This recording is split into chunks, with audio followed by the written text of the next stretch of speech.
टिफिनसाठी रोज रोज काय बनवायचं हा प्रश्न तर प्रत्येकीलाच पडलेला असतो. तर आज मी मटकीची उसळ बनवली आहे. एकदम मस्त झाली आहे चवीला. बनवायला सोपी आहे, त्याचबरोबर हेल्दी पण आहे. मोड आलेली कडधान्य जर मुलं आवडीने खात नसतील ना, तर अशी सुक्की भाजी त्यांना बनवून घ्या. मस्त झालेली आहे.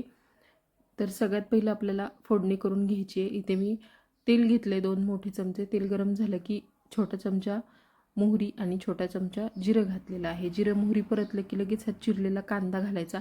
सुक्की भाजी बनवताना नेहमी भरपूर सारा कांदा घालत जा, म्हणजे मग चवीला छान होते. आणि कांदा चांगला परतवून घ्यायचा, कच्चा अजिबात ठेवायचं नाही. सुक्या भाज्यांमध्ये कांदा टेस्टी पण लागतो आणि ह्याने भाज्या जास्त चिकट वगैरे होत नाही, मस्त मोकळ्या होतात. कांदा चांगला परतवून झाला आहे बघा. 2-3 मिनटं कांदा चांगला परतवून घ्यायचा. नंतर ह्यात चिरलेला टोमॅटो घालायचा आहे.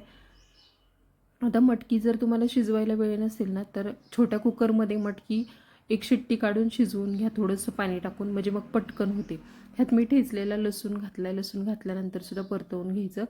7-8 कढीपत्त्याची पानं घालायची आणि थोडंसं हे परतवून घ्यायचे. आता ह्यात मसाले घालायचे आहेत.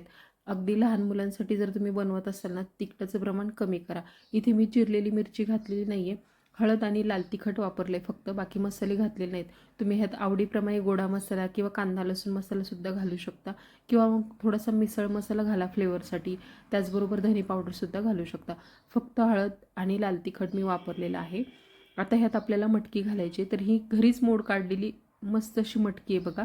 छान मोड आलेले आहेत आणि खूप स्वच्छ आहे. एकदम ही पाण्यामध्ये थोडीशी धुवून घेतली आहे. 2 वाट्या साधारणतः मोड आलेली मटकी आहे बघा.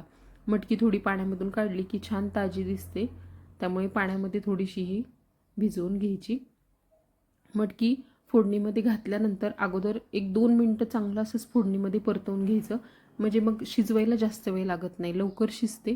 एक अर्धा ग्लास पाणी घातले वाफेवरती. 7 ते 8 मिनटं झाकून ठेवून ही मटकी आपल्याला शिजवून घ्यायची. मटकी एकदम मस्त अशी शिजलेली आहे बघा. ह्यातलं पाणी पण व्यवस्थित आटलेलं आहे. आता ह्यात तुम्ही शेंगदाण्याचं कूट घाला. काहींना नाही आवडत तर स्किप करा. इथे मी 1-2 चमचेच घातले आणि हा मी बारीक कूट वापरला आहे. थोडा जाडसर कूट घाला. जाडसर कूटसुद्धा छान लागतो. वरून चिरलेली कोथिंबीर घाला आणि मस्त अशी आपली झटपट ही मटकीची उसळ किंवा मोड आलेल्या मटकीची भाजी तयार आहे. चवीला एक नंबर लागते, झटपट होते आणि हेल्दी पण आहे.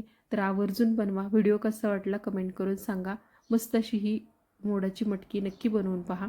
टिफिनसाठी खूप मस्त आणि झटपट होणारी रेसिपी आहे. आता यानंतर तुम्हाला कोणती रेसिपी बघायला आवडेल ते देखील मला कमेंट करून नक्की सांगा. व्हिडिओला लाईक आणि शेअर नक्की करा. चॅनलवर नवीन असाल तर सबस्क्राईबसुद्धा करा. धन्यवाद.